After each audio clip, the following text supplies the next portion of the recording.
Got it today.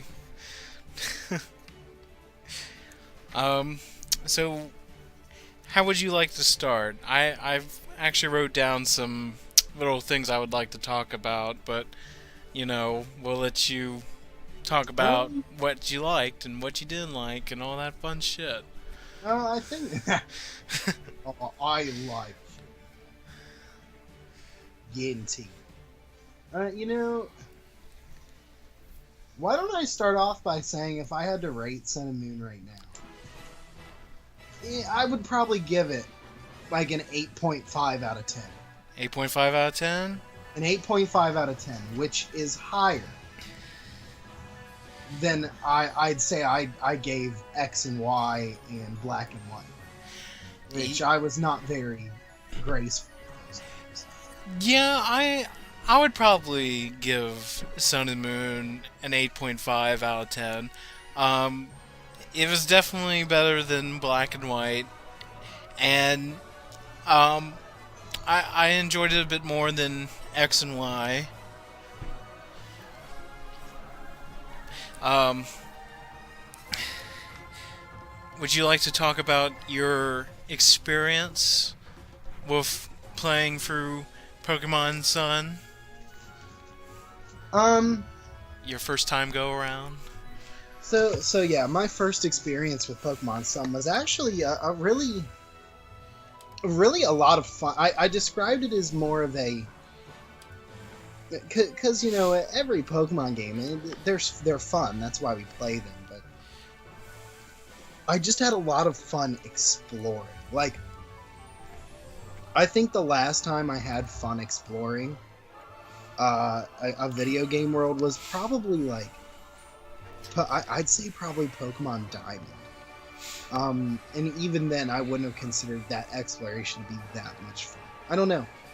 I just found it fun to explore the world that Game Freak had created, and just all the secrets, all the rewards that you get from looking around. You find junk, you just find random shit, but it's like it's usually pretty good. All the different Pokemon, like without a doubt. And when I say exploring, I mean that includes everything, finding different Pokemon and routes and things like that. Right. In this case, this was definitely um, very diverse. Diverse is the word I want to use for this. And the reason I say that is because every route that I go to, not only it does it usually have like multiple paths and stuff to look around, but you usually have at least 5 different Pokemon you can catch on that route.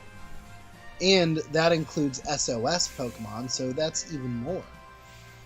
And again, not only that, but the fact that these Pokemon on the routes are usually pretty diverse. It's not like when you walk there and it's all a bunch of grass type Pokemon or it's all a bunch of normal types. I mean, I think one good route, I believe it might have been Route 4. It's right by the ranch. You Mhm. go from catching Morlul, which is that weird mushroom, that new mushroom Pokemon, to like catching a Bonsly. I mean, there was just a lot of variety. Yeah, that's what I would use variety this time around. Yeah, just a very diverse set of Pokemon for each of the things, and it was just a really good game. I think just overall, in terms of what Pokemon's been doing and what they could do better, I really felt that that was something that they kind of did right this time, giving me lots of different options. It's all about the options. With X and Y, one thing I will say about X and Y that I absolutely hated was the fact that I really didn't feel like they gave me a lot of variety in the Pokemon I could collect. Like, I don't know if you felt that way when you were playing X and Y, but I certainly felt that Right. Yeah, my experience, it was definitely fun. I agree. I really took the time to explore like each island, especially like when we got like the Pokemon, that from the call or whatever to get us around places. like getting Lapras. Um, because then you could go back to like the first island and go to places that you couldn't before, and I thought that was neat. And then yeah, just getting to explore like each little detail on every island and seeing all the new features they offered this time around. Um, and yeah, the Pokemon variety was really nice. Like each little patch of grass on each route, it was always, you know, something different. Um, Oh, definitely. and it really helped me decide, actually, what I could use to build my team. Surprisingly, even for the first time playing, actually. Yeah, Um, my first team for Pokemon Sun consisted of Decidueye, Alolan Raichu, Alolan Marowak. Trying to think here. Solgaleo, of course. There's two more. I'm forgetting them for whatever reason. Oh, Alolan Ninetales. Like three of my Pokemon were Alolan. Alolan Ninetales. Shoot, there's one more. I don't know why I'm forgetting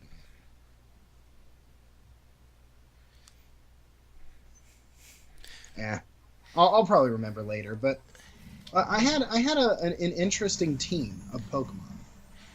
right. My team, it consisted of some Gen 6, I think 3 Gen 6 Pokemon, one Alolan type, and one old gen, well, actually two old gens, but one was a special for the game from the demo, which would be Ash, Greninja? yeah, the Ash Greninja. I was like, why not? Um, just to be different. And then my Alolan type was uh, Raichu, which I thought that I feel like the electric and psychic typing was really good. Um, Yeah, it was a lot different. I had Hariyama, which was a Gen 3 Pokemon, and I really enjoyed using Hariyama when I played through Pokemon Emerald. I was like, yeah, I could use you. And then as my Gen 6 Pokemon, I had Mudsdale, which is the horse, and he was really good, especially with his special ability of every time he gets hit, his defense always raised, and yeah, it was nice. A useful little skill. I didn't realize it had that ability. Yeah, and it made him turn into a tank because even if he got hit, judging on what type of Pokemon hit him, his defense would or his HP would only go down like so much, and with his defense always increasing, yeah, you pretty much had a really good Pokemon on your hands. Yeah, it would get ridiculous trying to kill him. Right. And then I had let's see here. Who was my other Pokemon I had? Well, my starter was the fire starter. Well, I can't remember names now. Uh, Roar, right? Yeah. It's wow. Because you're having a brain fart, I'm starting to have a brain fart. It's Incineroar. Yeah, Incineroar. Yeah. I'm It just has such a weird name. I don't know what's up with all these And- starters. They have weird names. and just like you, I can't remember what my 6 Pokemon was. It's like that one Pokemon where I'm like, it must just not have been notable to me for whatever reason. Right? I know I used it, and I know it was, a new Pokemon, but for the life of me, I can't remember. I'm sure it'll come back to me later. I know. I'm just waiting to think about it. Like we'll randomly be talking, and then all of a sudden, oh, I'll realize it was this. Right. I don't fucking remember. That's pretty bad. Well, if I do remember, I'll say it as we go on. But so speaking of Pokemon, what do you think of Generation 7 Pokemon?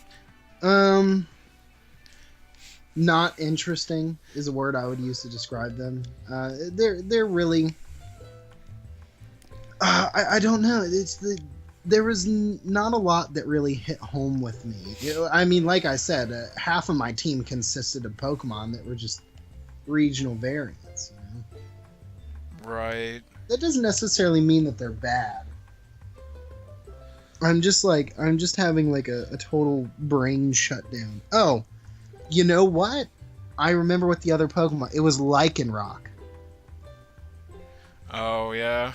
Rockruff's evolution. Oh, yeah, I do remember. Yeah, I still can't remember what mine was. Yeah, so I actually, and it's weird because Lycanroc is one of my favorites, even though he's kind of stupid. So Lycanroc is the rock type. It's just a rock type Pokemon, but it's got low defense, which is kind of weird. But I still really liked it. I mean, its attack, or at least mine's, was like insane. Like, this thing can one-hit kill almost anything, but it can also be one-hit killed by anything. And this is why I'm going to cheat and turn on my DS and go look right now what it was. Smart move. Because it's starting to really bother me now. But You're going to have a mental breakdown. But why this loads, so, yeah, the new Pokemon. Yeah, the new Pokemon in this generation, they were so-so. There was some unique ones, I thought. But some of them were kind of bland and whatnot. I don't know. Since, I guess, Gen 4, for me, every Pokemon in each new generation has been kind of... You got your likes and your dislikes and your whatevers. Yeah. So what about the Kanto Alolan Pokemon? I have mixed feelings about them, actually. The ones that I have on my team, for the most part, are the only ones I like. Right. There were a few. See, maybe one thing I should add about my experience in Alola is that something really rare did happen with me playing. I've never played a Pokemon game where I've had a hard time deciding, like, what my team should be. Mm-hmm. And what I mean by that is, I swapped through multiple Pokemon throughout my playthrough. First, I swapped to Zygarde, its new form. I swapped out my Snorlax. Then I swapped out for Solgaleo. I swapped out my Alolan Raticate. So I had a few Pokemon that I went through, just to get the team that I wanted. I believe I also swapped out my Zygarde to get Alolan Marowak. Like my team just kind of went through a bunch of changes. Right. Which in an average playthrough, it usually takes on a change or two. But in this playthrough, I feel like I kept swapping out Pokemon constantly. It was hard to decide what you wanted to have. Yeah, I mean, and that doesn't sound like a big deal, but for me, and how I've always played it, I mean, since day one, how I've always played it, it really changed up the formula for me. Right. I actually managed to keep hold of the team that I had. I didn't really switch out, and I kept my team even for the Elite Four. I didn't use any legendaries. And also, I remember what my sixth Pokemon is now. It was Toucannon, the pissed off toucan. Oh, that Pokemon's a really good Pokemon, but it's also really forgettable. Yeah. I was like, how could I forget the pissed off Toucan Sam? You got freaking Tony the Tiger on your team, and then you got Toucan Sam. Yeah, my team was just made up of cereal mascots. If I choose Litten for my next playthrough in Pokemon Moon, I'm definitely naming him Tony. Um, so another feature that I know they wanted to shove down our throats was the taking care of the Pokemon after like every other battle. Oh my god, refresh. Yes. Yeah, I was like, I just did this, and I'm like, they really want me to take care of your ass, and I'm like, oh my god. And it feels, see, refresh is better than a me, but it still feels kind of pointless. Now they did, I will say, adding the feature to allow what is it, to heal Pokemon outside of battle. Yeah, was, I did was like a great that. idea. Yeah, it was like, a great idea. from like Okay. burn and paralyze and all that. Yeah, I like that because you didn't have to waste money on paralyzed hills or burn hills, that kind of thing. Yeah, it really it again, it's another way it changes how you play, and it was more useful. It had more outside uses. I still feel that it see, maybe the easiest way I can explain it is it just doesn't feel connected to the game. Like, it just doesn't have that genuine feel, if you know what I mean, to where it actually feels like I'm making a difference with this Pokemon. Right. I used, other than like status effects, I used it a good bit in the beginning, but then got to the point where it was like, I just want to ignore this now and just keep on going. So that's how I felt about the refresh thing. It was there. I use it until my Pokemon have all hearts, and then I never care again. Yeah, I kind of really used it there in the beginning, like I said, to get Pichu to evolve into Pikachu a bit faster, even though it did take me forever. Well, actually, I don't think that actually helps. I'm not 100%. Well, I'm just assuming because if I'm loving it, I figured the Pokemon's happiness and love in return would come. I almost feel like it really doesn't affect that at all, but I'm not 100% sure. As like I was like stuffing beans down this little Pichu's mouth. I was like, evolve, please. That sounded creepy and sexual. I know, but I had to do what I had to do.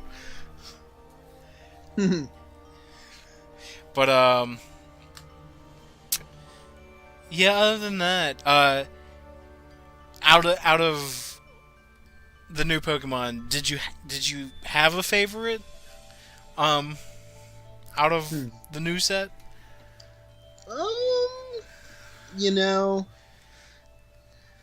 This is interesting. I did, and it was a lot different from what I was expecting. So I was expecting to love Decidueye. Okay. Exact opposite. I don't. I mean, it's a cool Pokemon and its looks and stuff. But it ended up being a real disappointment overall. But then I didn't really feel like I would like Solgaleo like at all. And he ended up being one of my favorite Pokemon of this generation. I did a lot of jumping around, I guess you could say, when it comes to the Pokemon I like. There are just a few really interesting ones. Just to name a few, like some that I haven't even caught yet, but I've just seen people use and I thought were interesting. Its name is Marini or something like that. It's like a poison water type. It's the new poison water type Pokemon. Mm-hmm. That evolves into Toxapex. Right. Yeah, I think that's a kind of a cool Pokemon, even though it's probably useless. How about favorite Alolan type? gosh, between Marowak and Raichu. Yeah, Like, I had a feeling hands it would down. be them too. Um, yeah, I'm kind of with you there too. I have not used Alolan Marowak, but I've seen him, and he does look pretty badass. Uh, Oh, he totally is. He's just a cool looking Pokemon. He's just cool, you know.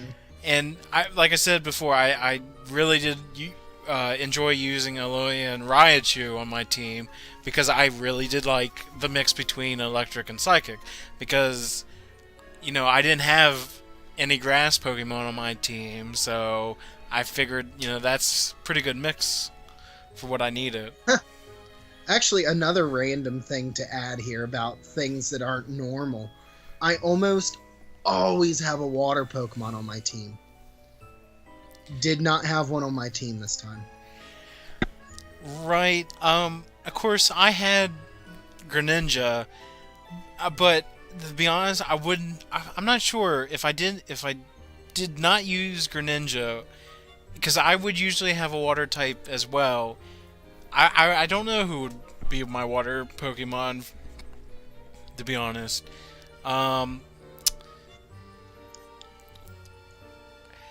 don't know. I heard Crab Brawler was pretty good and his evolution. Is he? I don't think he's a water type though.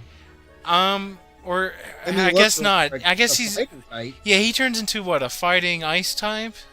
I think so. Yeah, I guess never mind. Yeah, then. Crabominable, which is fighting ice. Yeah, he's Fighting not ice. even a freaking. And water yeah, type. I had a lot of Pokemon that had fighting moves. To be honest, so I mean the ice typing would be nice, and that's what I wanted to get out of Greninja was some water and some ice moves. I don't know. I don't know what my water type would be if that's the case. Well, let me ask you: was there one Pokemon that you wanted on your team, but either you couldn't get on your team, or you didn't have the chance to put it on your team?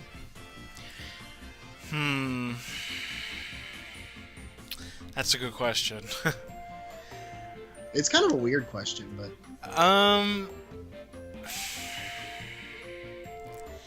I don't know. It would be more like switching stuff out. Are we just talking about like all available Pokemon in the game? like through your journey, was there a Pokemon that you wanted to put on your team, but either at that point you just didn't feel like training it up, or you just you just couldn't find it or whatever? You know what I mean? You weren't just quite sure, and you just moved on. You know what? Being my first time around and still getting to know some of the Pokemon, I'd probably say no right now. I probably do expect myself going through a quick run through Pokemon Moon, and that might give me some more ideas of what I could use. But at the moment, I don't know. I'm gonna say no right now.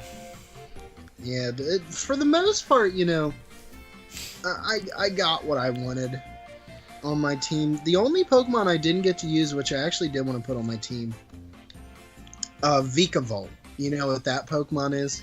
Yeah, I've seen that Pokemon. Grubbin. Grubbin's evolution. And that was mostly due to the fact that, for some weird reason, I couldn't really run into a Grubbin. Grubbin was apparently a rare Pokemon. Right. Whatever reason. Let's see here. So, how do you... What's your feelings on no more HMs, and now we have Pokemon helping departments? Now, It's better. you got your Cleaner. your Charizard for Fly, your Machamp for Strength. You don't. You know what? There's no bicycle in this game. I did notice that, and I thought that was kind of lame because Because I guess really, because Tauros was Rock Smash, and I guess he could have been your bike as well. I mean he is fast enough. Yeah. One thing interesting on talking about Tauros here. He was like, whenever you try to hatch an egg, he is like the bomb. Like you hatch an egg in no time. Yeah, I've noticed that because when I was playing earlier today, I probably hatched maybe 8 eggs, and most of those was because of the Eevee evolutions. Yeah. To get those ready. So, and yeah, I was like, damn. I was like, because before Sun and Moon, I've been playing through Crystal for the 10th millionth time, and the one thing, something in Generation 2, because that was the first generation to start the whole egg thing, and for some reason, judging on what Pokemon you put in into the daycare, either just take forever to breed to get you an egg, and then once they finally get you an egg, it took like forever for the damn thing to hatch, judging on what Pokemon was in there. But then in this game, it actually doesn't take that long for, I've noticed, for the breed, for the Pokemon to breed, because I have my Ditto in there right now, and and I think I have a Flareon that's in there that pretty much produced the Eevee eggs. But I noticed the breeding goes by really quick, and the egg hatching is a lot faster, which really helps. No, I mean, breeding is dependent on how much the Pokemon like each other. Like, it takes forever for my Vaporeon to breed because, for whatever reason, Vaporeon and Ditto don't like each other because they're gay. But, I will say, just with Tauros, hatching an egg takes, like with Eevee, it takes a few minutes to hatch, but like whenever I bred my starter, it takes like literally like 1 minute on Route 8 running around to hatch a starter. I mean, that's just ridiculously fast. Way faster than it's been. Yeah, and I really liked it. I mean, it is true that hatching eggs is tedious. It's not a fun experience, but it's just part of the process, Right. But yeah, for the most part, I think I liked it. Having these set of Pokemon get you places and help you move objects and, get you going. Yeah, I mean, Machamp's kind of dumb, but I got some laughs out of it, and that's all that matters. Right, and him carrying you while he just carrying you around with his rubber glove. Yeah, because Machamp, you actually get him like pretty late, actually. Like right before the Pokemon League. Well, right before the 4th trial, I think. Yeah, and I just was having so many laughs that I had it to where Machamp would carry me up the mountain to the Pokemon League. But yeah, and now moves like Surf and Fly are just random moves that just pop up now. Now I wonder, does this actually mean that HMs are dead? Because if you do like for instance, one of the people in the game was like, what did they say? They had said their words were like, here in Alola, it's illegal to use HMs or whatever, like something weird like that. Like the hidden machines are like banned. Yeah, they're like illegal. That's and you have weird. To use Pokemon. Huh. That's interesting and different at the same time. It's super weird, but it's just a funny little thing. Like, is it actually gone? It makes me question if it's just gone for Alola, because it says specifically Oh, you know what they said? They said in their homeland of Johto, they were able to use HMs to fly around, but apparently it was illegal in Alola.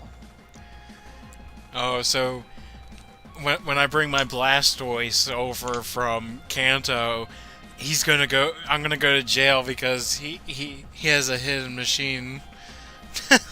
Where's your goddamn where's your goddamn license to drive that Pokemon? Right. I don't know. It's different. You think they're gonna? You think it'll be the new staple, or? I think for new games moving on, yes, but not for remakes. I have this weird feeling that maybe the remakes, if they do make any more, So you think will when, have HM still. like when Gen 4 gets its remake, you'll still have HMs? We might. I'm still not 100% sure because it's not exactly built into their system. Right. See again, from a system design idea, I would say no. Pokeride is it because their new game engine is obviously not designed around HMs. Right. So they would have to reprogram a whole new set of instructions to actually do HMs, new animations and stuff. So I would say they are gone, but this weird, like in my head, I'm just kind of telling myself, well, they've definitely thrown a lot of shade at it. You know what I mean? Like they haven't just came out and say that HMs are gone for good. They're just gone for now. I don't know. Maybe they'll make them more functional. Yeah. Like there will just be, instead of it won't necessarily be an HM where you can't delete it or something. They'll just make them more functional in the future, and the ride pager is just a good way to show off how Alola is different from other regions. Yeah, I don't know. We'll see what happens in the future. Yeah, I mean, it's very subjective. I'm so 50-50 on it, it's not even funny. So. Right. So the next few things would probably have story elements to them, as well. But so what do you think of the new setup of trials and the captains instead of gym leaders? Different. Different. Not necessarily game changing, but different.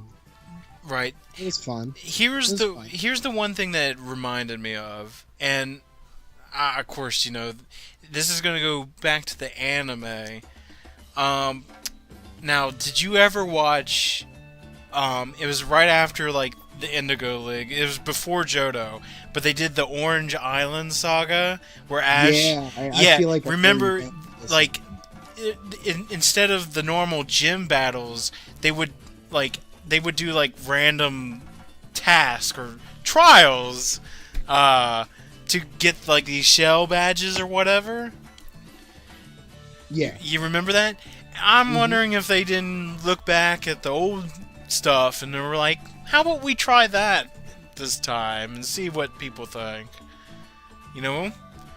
That's what it felt like to me. I mean, it would be nice if we had these trials to me really weren't that big of a deal because they're just really you really didn't do much of anything different or more complex. And the ones that actually fought you, the captains that fought, they were pretty much like gym battles in their own way, because even though you got a Z crystal, because the Z crystals were pretty much badges in this game for the most part. And then there was a few extra Z crystals you had to go out and find, like the psychic one. But yeah, it was different. And I guess since we're on the topic of it, what do you think of the Z moves and all that?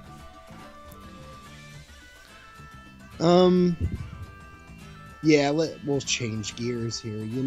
Z crystals. I don't think they're a good replacement for Mega Evolutions. Okay. Mm-hmm. So you liked Mega Evolution more than you liked the Z Crystals? Yeah, you know, I understand Z Crystals and their reasoning. They're different from Mega Evolution. They are, well, yeah, of course they're different. They're the same idea, but instead of, just letting certain Pokemon benefit, all Pokemon benefit. That is important. But at the same time, the Mega Evolutions were just kind of cooler, I guess. I mean, Z moves are definitely more versatile. You have your physical and your special Z moves, so it doesn't matter what type of Z move it is, just as long as you use it, or you select an attack that's physical or special, it'll use that. So it's not like if you use Gigavolt Havoc, you're strictly stuck to a special move. Mm-hmm. And that's definitely important for people who play competitive, like without a doubt, because that means Z moves are extremely useful to them. They have a lot of different ways they could use them. But I'm not overly. They're cool, but I feel like they, again, I like the Mega Evolutions idea. You did not give us enough Mega Evolutions here. Right. Where's my goddamn Mega Evolution now? I won't be like that, but yeah, my opinion on them, I thought some of them were neat, but they were so-so for the most part. The Z moves. Yeah, like I only used them like if I got like big defense tanks out of my way. Yeah, see, most of the time I even when I had the option to use a Z move, I never really used the Z move. Right, I usually just stuck to my standard moveset. Because it was the whole thing. Once you used it, you couldn't use it again until your next battle. So, and it's just a regular move with an extra boost, Right. So they were whatever. Going back real fast to the trials and captains. Did you have a favorite trial? It was no, not really. Not really. Well, I'm thinking here. There was nothing that really. Again, this is why I'm kind of like whatever with the trials. Yeah, they were. Most of them were. It was either like find this item or find these Pokemon or answer my quiz. Yeah, there really just wasn't anything like notably. Like again, like I said, it changes up the formula, but it doesn't change up the gameplay. Right. Yeah, okay, well, this is what I would like to ask. Did you have any favorite captains? Because I do. Let me think. There wasn't anything in particularly special. I did find what's-his-face to be kind of funny. The third trial captain. The dark type guy? Or I mean the Kahuna, excuse me. The Kahuna. That's not even a captain. Oh, yeah. It's a good question, because, again, like I said, just in general, it just didn't feel notable. Because if I can remember correctly, the first 4 trials were go kill Pokemon ABC and or find item ABC.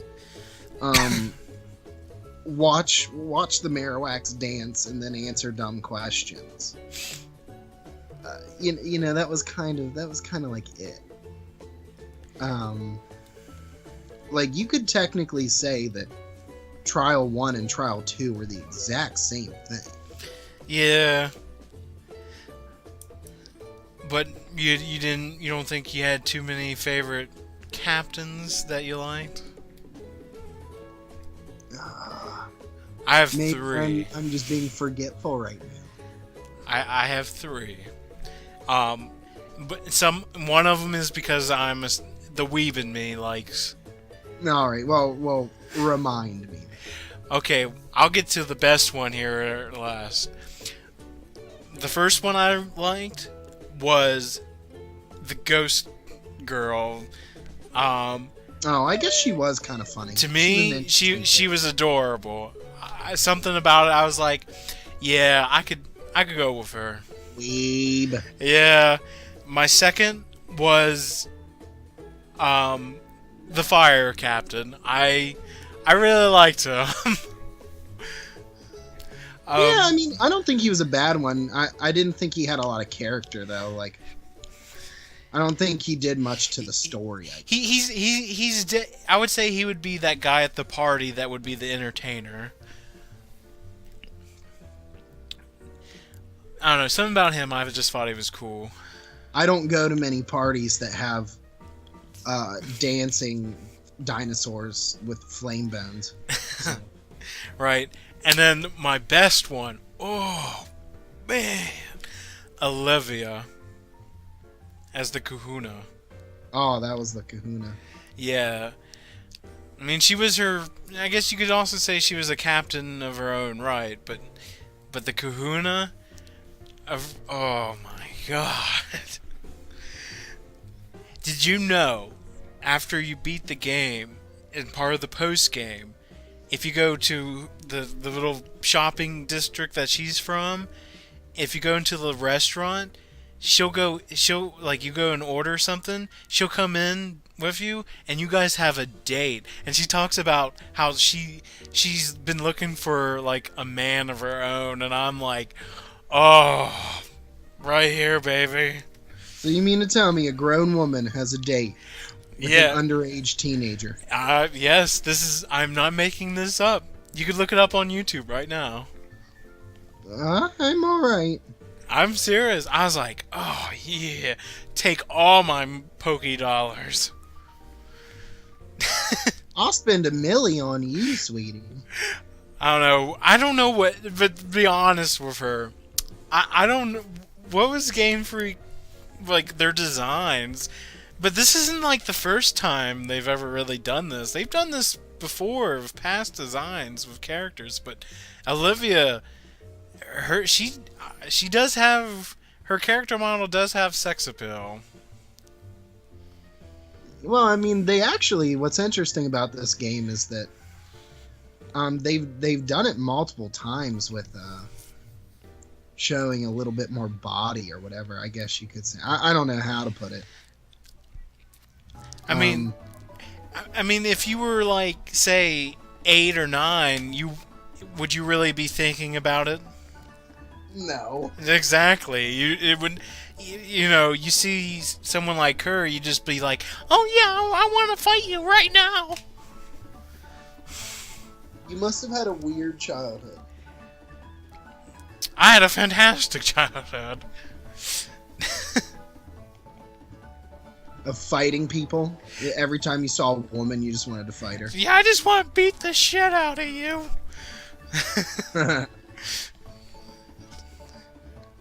But yeah, I guess in all seriousness, I guess out of all the Kahunas and captains, they were probably my favorite.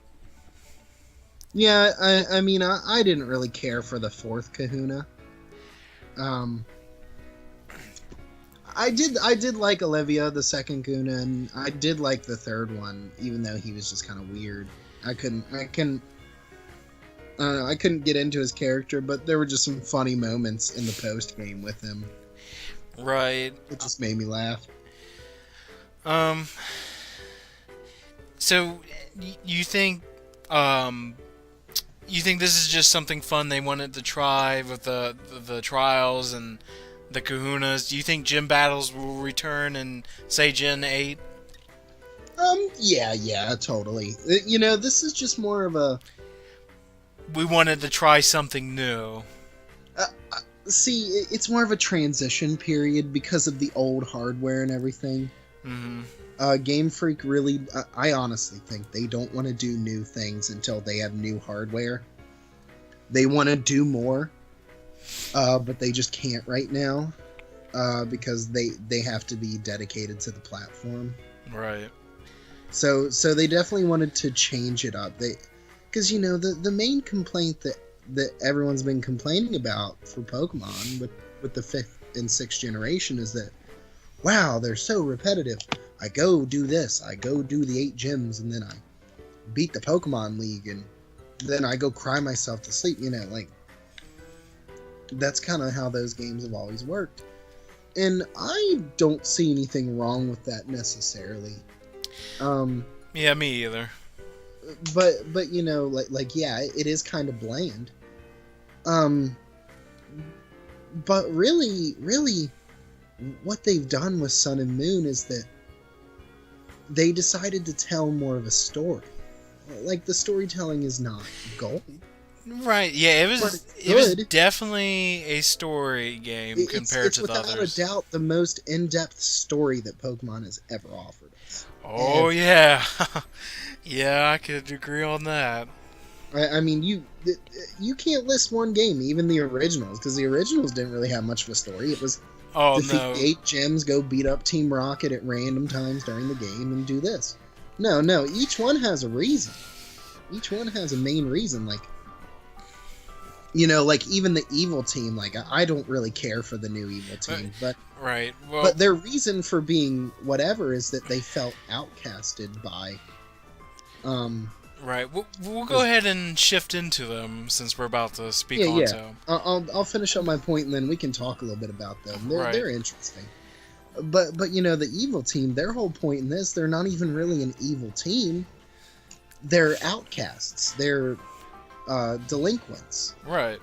And yeah, the other ones are delinquents, but the thing is, they're real, organizations and so they're not like an organization or anything. What the big difference is that if you actually look into the story, they're all like this because they couldn't pass the trials. Right. But yeah, Team Skull. This is where I think we'll have agreements and disagreements between you and me. I'm gonna be honest, and I'm gonna say I actually enjoyed Team Skull because I thought they were different. They weren't what every other evil team. Well, they weren't that evil here, but in the past games, it was always something similar. Oh, I want to steal all your Pokemon. Oh no, I want land. I want sea. Oh, I want time and space. And that kind of stuff. But I was like, something about these guys really, I don't know, I really enjoyed when they would show up. And the leader, Guzma, he was a little wacky himself, but that's just me. He's your boy, bro. He's your boy. I enjoyed Guzma, and out of, to be honest, I mean, there's only 7 generations. I would probably put him in my top 5 as Pokemon leader, I guess, for a bad team. He would not be 1, 2, or 3, though. Oh, and speaking of Team Skull, their fucking theme just came on. Perfect timing. Yeah, so again, Team Skull, I neither hate nor like them. I was like, again, I like the concept of them, that they all felt pushed away because they couldn't complete the island trials. So that's kind of their story. They have a really interesting backstory. Like everyone else doesn't have an interesting backstory. Like Team Aqua, Team Magma, we don't know why they're being evil. They're just being dicks because they can be dicks. Like, that's kind of like their reasoning. Team Rocket, that was their reasoning for doing it. Even in Gen 5, whatever they're called, they Plasma. still didn't have much of a reason for existence. They just kind of followed. Yeah, they were Like, like, oh, you wanted to free Pokemon or whatever, but like none of them really express it. But at least with Team Skull, you can feel like, okay, so it's obvious they probably failed some stuff. You know, they're wacky individuals, and they actually have character. They're not just like, you know, evil. And that does make a big difference. It makes them a lot more interesting.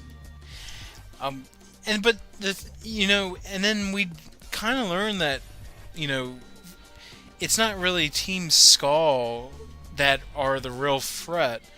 It's over at the Aether Foundation where it gets really serious. Kind of. I mean, it's just weird. Like here's where the story kind of flops for me at the Ether Foundation. It's a twist, but they make it so uncomfortable. Like it's so weird how they present it. Like you just walk into the Ether Foundation, you just like sail in there like no one sees you, and then you just start walking around and you just start battling people, and then you start fighting people, and then Miss Wick like just pops up and she's like, "Oh hey guys, let me heal your Pokemon. You go out and go beat up my coworkers now." You know, it was just weird. It was very weird and I would say like the final boss fight with what's her face. I think that goes back to like right before these games came out. You know, the whole when the Ultra Beasts were being revealed, and everyone was like, "Are they Pokemon? Are they human?" And then that whole thing where she combines with UB01, and I'm like, "What the shit is going on? Is this still Pokemon?" it was again it was interesting, but it was kind of like, first of all those theories and stuff were wrong, but like they were wrong in the weirdest way. Like they were right, but they were kind of right, but still wrong. Like so apparently, Ultra Beasts confuse with people in their own dimension or whatever, Right. So and that in itself is yeah. weird.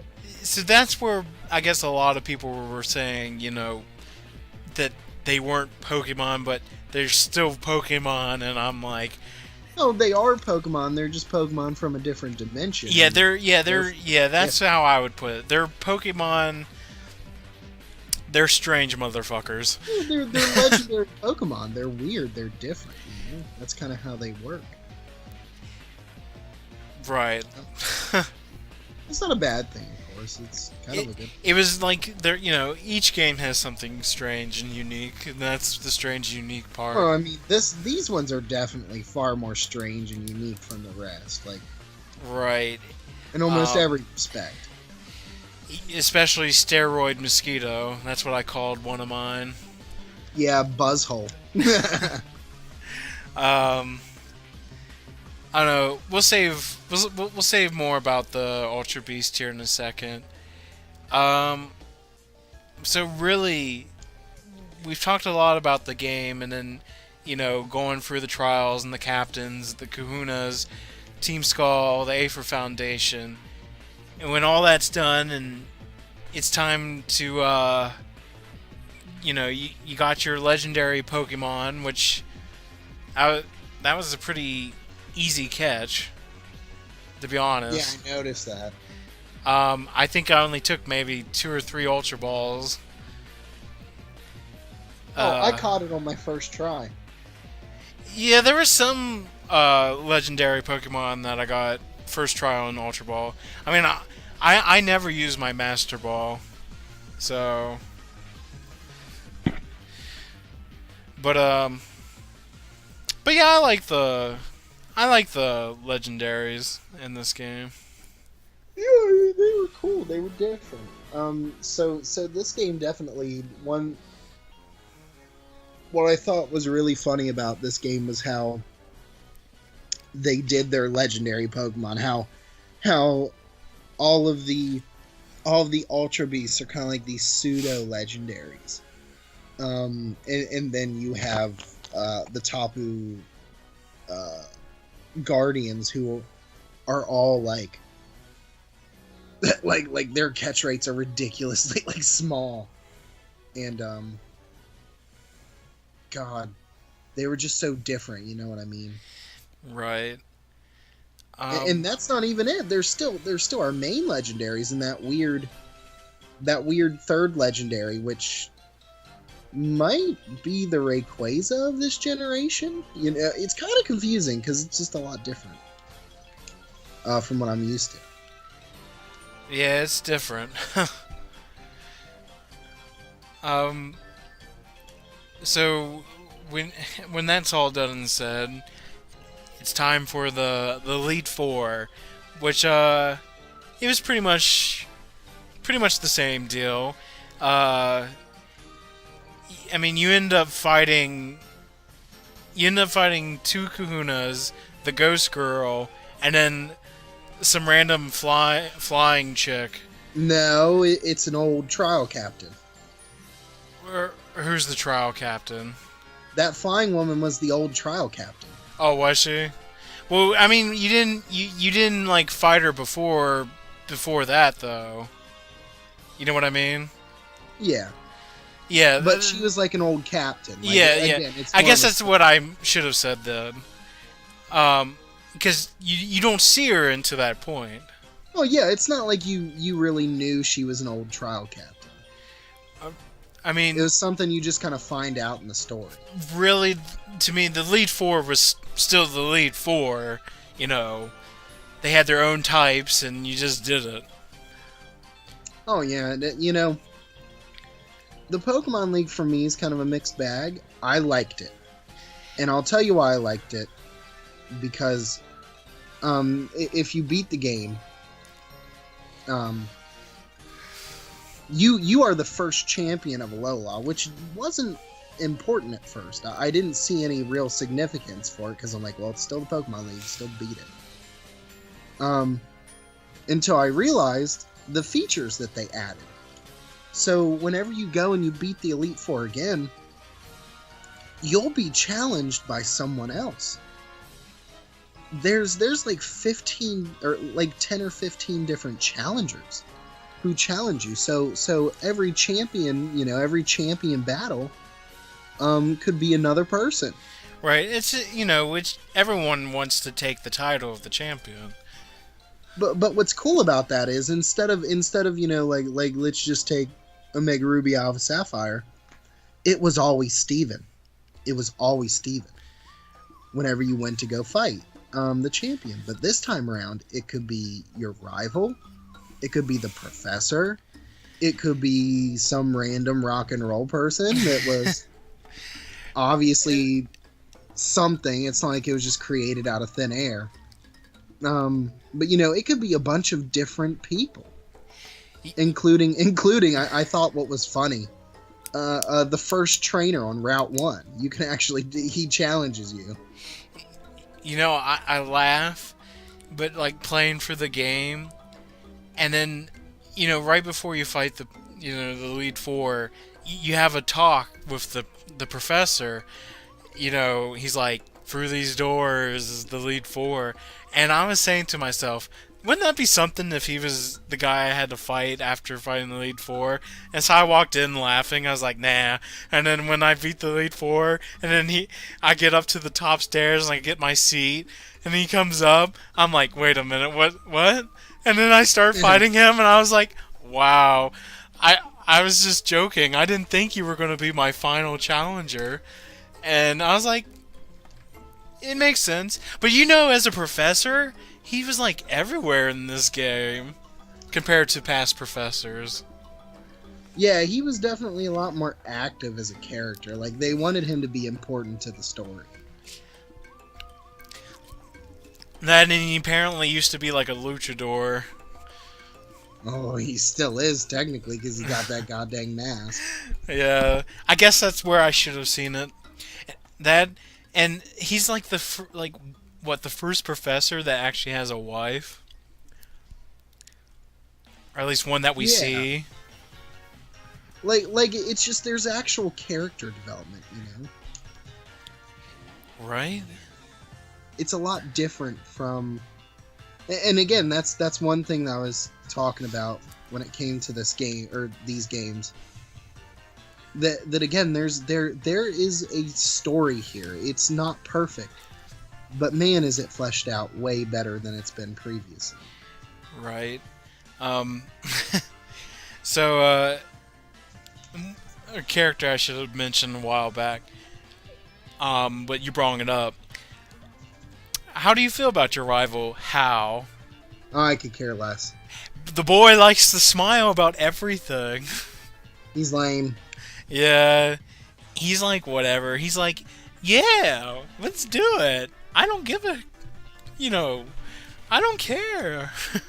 I could do drugs with him. Yeah, and then I've even seen the joke for the main character, our character, where the reason why he's always smiling is because he can't understand the Lillian language, so he just accepts it and just smiles. Because I've never seen a happy expression on a main character's face. Yeah, there's just a lot of different characters. Maybe moving on here with the story a little bit. It was very... First of all, they brought up Kanto so much. Yeah, it makes you wonder. And Game Freak lately has liked to hint about their games, okay? That's lately kind of been their thing. So, my mind has been floating the idea, because if you remember at the end, Lily takes her mom to Kanto.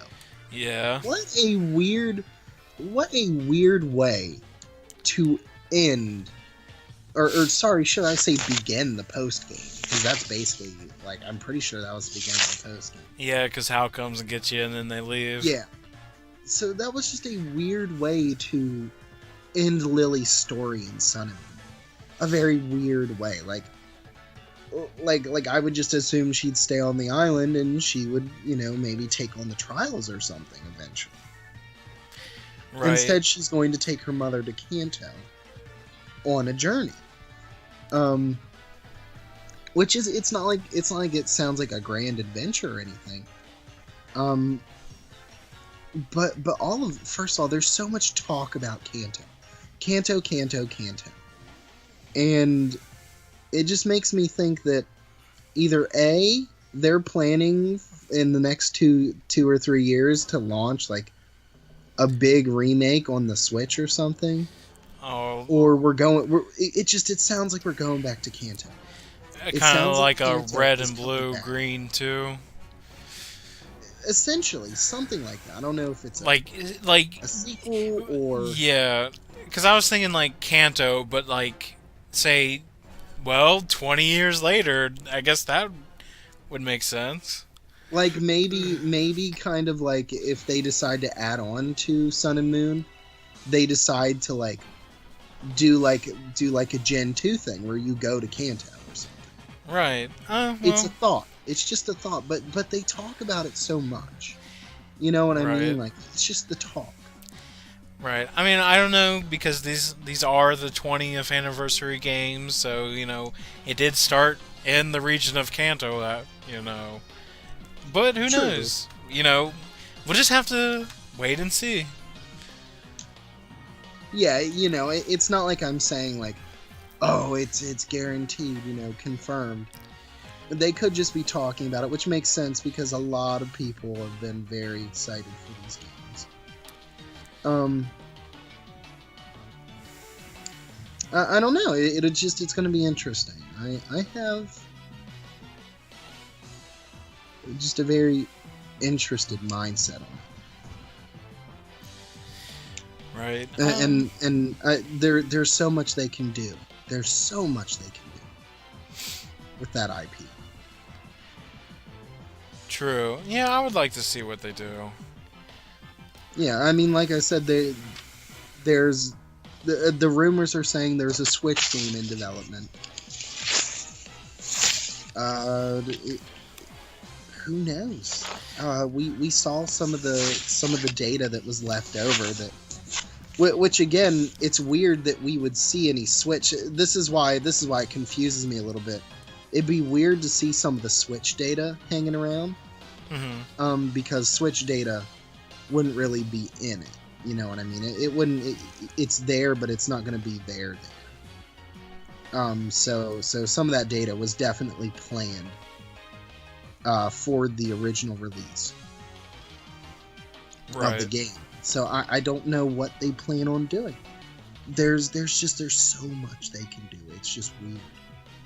There could be more areas. They could take us to another place. It just depends on what they want to do with the new hardware, because Nintendo says they want to keep, Game Freak says they want to keep the games on handhelds.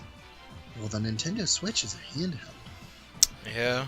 Oh, they got to be making something for it. It's right up their alley. All that power. Right. Yeah, we'll, like I said, just have to wait and see what the future brings. Yeah, it's just they have set Sun and Moon up for some kind of sequel and or pseudo sequel. It's just gonna be so interesting. They've done it just right when it comes to the story and it comes to them talking about talking in game. It'll be interesting. Are they just going to do some Gen 4 remakes like everyone expects, or are they going to do something way more mind-blowing? I'm kind of voting for something way more mind-blowing, just because I feel like Game Freak wants to make some serious cash. And they could make some serious cash bringing, I think personally, they could do a Gen 4 remake, but remake all 3 versions and bring the Platinum version to the Switch. That would be hilarious. But it would probably be really smart, because people like me are dumb enough to buy that crap. Yeah, I would buy it. I would. Are you kidding me? Of course you would. Right. So what did you think of the Sun and Moon's post-game with Looker, which, if you notice, ever since Platinum, most of the post-games usually end with a Looker story. He's been in every single post story in some way since freaking Platinum. I don't know why. He must be an extremely popular character for the right. Wii. It's always like, help me investigate this case. And I'm like... And in this game, he always bursts in and he says something in another language and he's like, oh, excuse me, that's a bad habit. Right. I thought, it was a simple thing. It was just catch the Ultra Beast. But I did like, what was going on with, what's her face? What's her name? Is it Abba or Annabelle? Was that her name? The purple hair chick? Oh. Yes. Yeah. Yes. Yeah, actually, I'm gonna look up something real quick. Wasn't she a freaking Battle Frontier yeah, brain? she was she was a Battle Frontier brain from Pokemon Emerald, because they tell you at the end, or Looker tells you, I believe, that they found her, and that's all she remembered was that, like, her name, and that she was from the Hoenn region. And well, I remember that. What he didn't say was that she was a battle brain.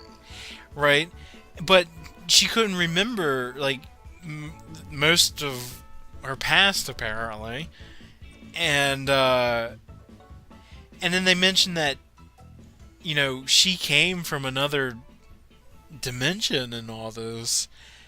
And that just goes to back to the whole, multiverse thing, where the events of Emerald are separate from Ruby and Sapphire.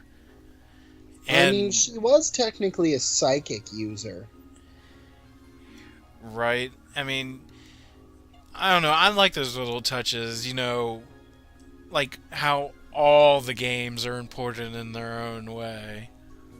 Yeah, definitely. Even with the originals and the remakes, in this universe this happens, in this universe that happened, and I love it. It's been nice what they've done. There's a lot of, again, there's a lot of pulling back from other games and stuff. There's a weird moment where they're just like, oh hey, there's some weird dude standing by the beach. You're 11 years old. Why don't you go talk to him? Never seen and again. like it's like Grimsley. It's like Grimsley, and he's like sitting there, and you're like, wow. I know, someone's right? Been Yeah, drinking and hanging out. yeah, on the beach. I completely forgot Grimsley was in the game for a short period of time, and so I remember even though he's basically like completely useless besides the fact that he gives you Sharpedo. It was just such a random stupid thing for them to do that I'm like, okay, they did that. right, and so was what's his face was also in the game. What's his name? Cyrus? No, not Cyrus. What was his? Alright. Yeah, him. Yeah, he was in it. There was one other person. I think. I could be wrong. I don't know. I like when they. I thought the professor's wife was like the professor from Dream Radar or something for a minute, but I don't think so. Yeah, I don't know. I like those little touches when that you bring characters from past games in.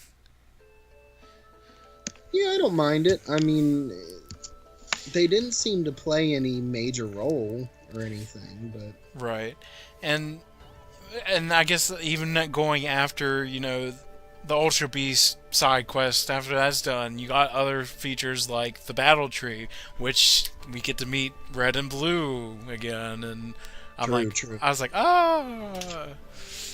They let you team up. I was kind of hoping they did a little bit more with it. Like, you could team up with all of the champions.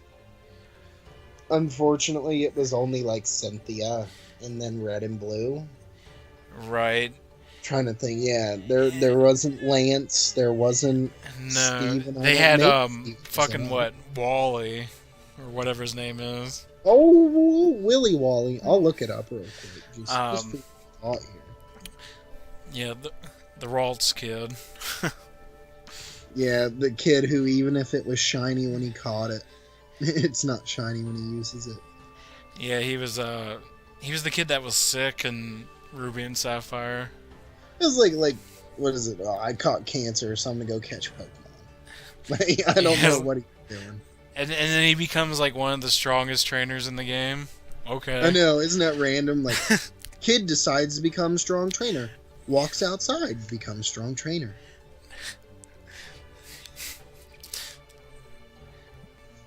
But other than that, the Battle Tree didn't really offer any other people from past games. I'm gonna find a list real quick. The special trainers are Annabelle, Blue, Colress, Cynthia, Dexio, Grimsley, Guzma, Kawaii, which I think is the fire captain.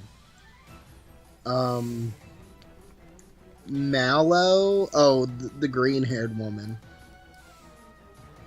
Trial captain, green-haired one. Plumeria, Red, Cena, Wally. And there seems to be like a bunch of different random people or something. That maybe you can... It says special trainers, but this just looks like all the trainers' names. Yeah, anyways, there's a lot of people that we know. Yeah, you would think they would have thrown in at least Steven in there, since Omega Ruby and Alpha Sapphire were the last games to come out. I know, it can't be hard. It can't be too hard to make a 3D model for them, since they already technically have one of them. Right. I mean, I understand the reason for Red and Blue. That's mostly for the 20th anniversary. Yeah, I thought it was great that they added that. Although it would have been great for them to add Lance also. Right. I don't know. The Battle Tree, it's alright. I've only done it once. Didn't get far, but I did once. I haven't even tried it yet. Oh, I got up to like the 9th battle, and then some kid beat me. Yeah, it's like Coliseum rules where you choose 3 Pokemon, and you can't be legendary, and Yeah. yeah, and you know, if you win, your team of 3 gets healed. You move on to the next challenger. You could choose to save and come back, or you just keep on going. But once you lose, you start all over again. Yeah, it's a nice feature. It's definitely a better add-on to their Battle Mason that they've done the past 2 times. I still want the Battle Frontier to come back, because the Battle Frontier was like when people are like, let's change up the formula. The Battle Frontier was a real formula change. Oh yeah, I really enjoyed Emerald's Battle Frontier. Yeah, it was a post game that presented challenge, but in such a different way than what we're used to. Right. And it made it a lot of fun. Other than that, pretty much at this point, mostly with you, just completing the Pokédex. Yeah, so you know me, I'm trying to complete the Pokédex. Right. Maybe one more feature I want to talk about that for some reason I didn't bring up earlier. Poképelago. Yeah, that's Do you use it a lot? I use it all the time. Yeah, I use it because especially trying to get like stones like moonstones and whatnot. That's my main reason at the moment. Yeah, and you gotta use it to find evolutionary stones. Right. Because you don't want to go buy them. I mean, I don't really do too much with the whole bean thing, so. I collect the beans and then I use them. Yeah, I mean, that's where they're probably important. Yeah, it just speeds up the process for everything. Oh yeah, because I didn't go there until after the game was beat, and I like upgraded like the little island that you start off with like in an instant. So, and then I got like the the island part where they go in and find the treasures, but you gotta like wait like actual time or whatever. Yeah, it requires a little more waiting than I like. Right, and I don't know, can you cheat the system by speeding up to the next day on your DS, or? I doubt it. Yeah, they probably thought ahead. Oh, well. I'm not sure, but I doubt it. Right, I mean, not like I'm desperate for some items, but I think it's more of just it's just a nice little feature. Like it just feels like a nice little add-on. Like if you don't like, I don't feel that it's necessary at all to use it, which is important. Right. But at the same time, if I do, I benefit here and there from it.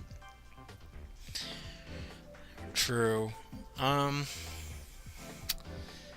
Yeah. Well, other than that, we kind of touched on what we think the future will have here in the next year. Yeah, I mean, I think Gen 7 is going to be definitely a big jump for Nintendo, and I think we're going to have 2 more years of Gen. I'm really feeling the 2 more years of Gen 7. Yeah, that's what they usually try to do. Yeah, we're either gonna get a sequel or something. And I don't know, I'm kind of feeling that, I say 2 years, I actually, now that I think about it, maybe 3 years. But 3 years is in, 2 games on the DS and at least 1 on the Switch, and or all of them eventually going to the Switch. Like, again, like I said, next year we could get a Switch version of the games, Right. which isn't even really a real sequel or anything. It's just another year of Gen 7 being on something. Right. Like I've noticed that they've also tried the time things with like the anime, because at the moment, like X and Y, the anime portion is pretty much almost over. There's only like 4 more episodes, and with Disney now having Sun and Moon, they've already jumped the gun. Because if it was still on Cartoon Network, Sun and Moon would probably start next month, to be honest. But they've already started with that. It's not even finished in the U.S. and they're already moving on. Right. So odds are, judging on how the writers do the show, because it took, what was it? When did X and Y come out? 2013? Yeah, I believe. Yeah. It was the same year as PS3 and PS4, or sorry, PS4 and Xbox One. Yeah, and when, so yeah, I think the X and Y anime started a few months or so after the games came out. It took them, almost 3 years for the most part to get through it. But that's one new episode per week. So yeah, doing the math, it would take a while. But usually, like I said, they usually time the things with that. So by the time Generation 8 will be ready, it'll be probably around the close to when the Sun and Moon anime will be finishing up, or at least getting close. Yeah. Because they always bring out the games, always come out, at least a month or a few weeks before the anime does something. That's promotion, kids. Yeah. But yeah, I'm curious myself to see what Pokemon game that they will have for the Nintendo Switch. Yeah, it really seems to be part of their future. It's all about the handhelds, and with Nintendo becoming this weird, I guess they want to monopolize handheld gaming now, since home hardware just is not working out. Right, and there just seems to be a lot of with Nintendo. If there's one thing that Nintendo's doing right now, it's that they're pressuring the hell out of their people. Mm-hmm. Like you think Game Freak probably doesn't even want to develop for the Switch, but I'm pretty sure the Nintendo guy walked in, whoever it is, he came in and said, "Yeah, you need to start making a game for this right now." And they're like, "But we don't want to." And he's like, "I'm going to kill you. Do it." And they're like, "All right, fine." But again, with some of the development rumors saying that there was a Switch version of the game being developed alongside the other ones, it'll be interesting to see if that's true. And I mean, we'll find out. Trust me, if there is a Pokemon game in development and it's to the point where it's viewable, it will be shown to us in January, because Nintendo is going to be pounding this device to us. Right, and I've already sat down and decided. I have not done this since since Pokemon Platinum, but I think because the Switch will be a big thing, especially with Pokemon, I would like to actually complete the whole national Dex. That's what I'm gonna do. Because it just seems like the right thing, especially because this is a whole new. It's going to be a whole new thing. Yeah. I don't care if it's going to be the third, Sun and Moon title Stars, which is the rumor name, whatever. But it's, or if it's a 4th gen Platinum remake. Yeah. Either one, I would like to actually sit down and do it again. Um, Something about it, I think, will be a fun new way to catch them all. There you go. Well, I've pretty much said everything I wanted to say about these games. Yeah, I think I'm there with it, you know. yeah, yeah, they were a nice change of pace, and um, they're not my gold and silver, but uh, they'll do. They'll do. Gotcha. But yeah, if you don't got anything else you'd like to share, I'll just put in my final thoughts. This is a good step. It's a step in the right direction. The games felt different. It was exciting. The world felt alive, which is essentially unlike any Pokemon world ever invented yet. So that was really nice. I think the future of Pokemon looks good. I got nervous with X and Y, but I'm really feeling it now. I'm feeling that Game Freak's got the right idea. right? And I would say a quick thing to say is, yeah, I think Sun and Moon will lead into a direction to where I am excited to see what's next now. Where X and Y before Sun and Moon, I was like, yeah, same Pokemon game, and this is probably what it's going to be next time. But yeah, Sun and Moon really got me going again, and I just ready to see what the Switch will do now. It's gonna be interesting. I mean, at this point, I'm just repeating myself, but I'm just excited. It is what it is. Right. So, other than that, I think I'm good. Yeah, I'm good. All right. And